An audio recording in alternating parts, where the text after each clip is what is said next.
Now see what you've done? I'm sorry, Johnny. I didn't mean to do it. Son, that wreck was all your fault. You'll never be an engineer until you learn to handle your trains more carefully than that. Who wants to be a railroad engineer?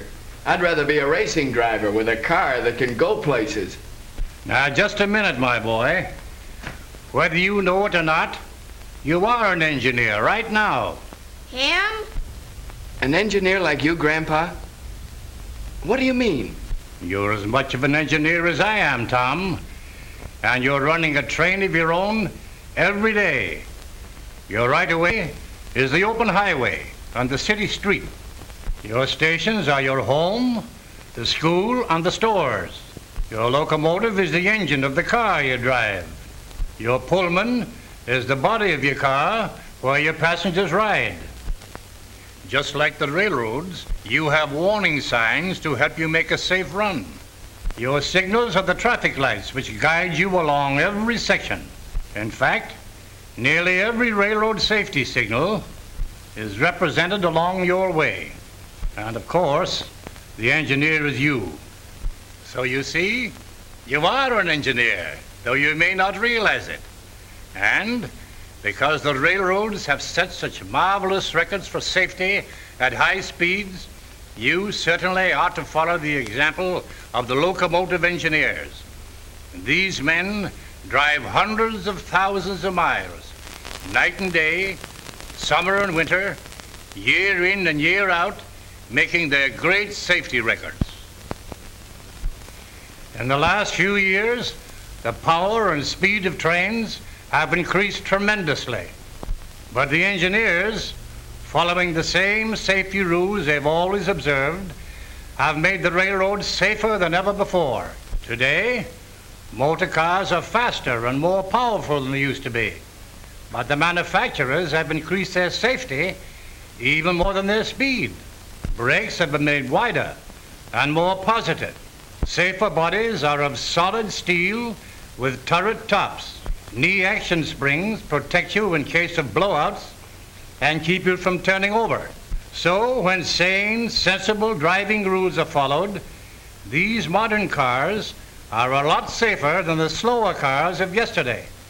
Now, railroad engineers know that while equipment today is safer and roads vastly improved, the biggest factor in safety is the driver, who uses his skill and intelligence in driving.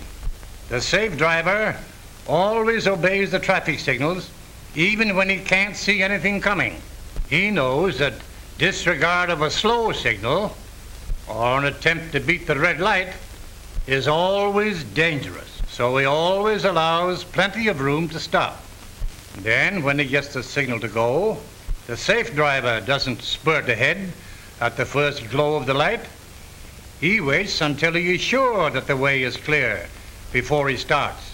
Even though he is a little behind schedule, he doesn't try to make up time in congested districts. He knows that he is responsible for the most precious cargo in the world, human life. His passengers have placed their lives in his hands. He never forgets this responsibility, never takes chances, but keeps uppermost only one thought: safety. After a long or unusually hard trip, he takes his engine in for a service checkup. This not only keeps it in good shape and lengthens its life, but it helps to retain the safety that was built in when it was new. Sure, all those things are important, but what's that got to do with me? Every one of those things applies to you in your personal driving. You have rules to follow, just as an engineer does when he takes his train out for a run. The engineer of a slow freight never holds up traffic on his section. He pulls over to a siding and lets the faster passenger trains pass. If he has to stop, he gets on the siding so he won't block the right-of-way. On the other hand, an engineer is never given the high ball to start around another train until the right-of-way is clear far enough ahead to give him more than ample time to pass. And of course, no engineer ever crosses another right-of-way without being absolutely certain there are no other trains approaching. Where there are parallel tracks, you never see engineers racing each other to the switch. They observe the courtesies of the road. The engineer knows that every train he passes is handled by an experienced and competent driver. The motorist does not have this advantage, so he must be doubly careful. If all drivers would only stop to think of their responsibility, if they'd only realize that the lives of others are in their hands, if every motorist obeyed the traffic rules like the locomotive engineer, then all drivers would make safety records like the railroads. Gee, Grandpa, I never thought about it that way. But you don't need to worry about my driving anymore. I'm going to run my car like a real engineer. Yeah, and you better be more careful with my trains, too.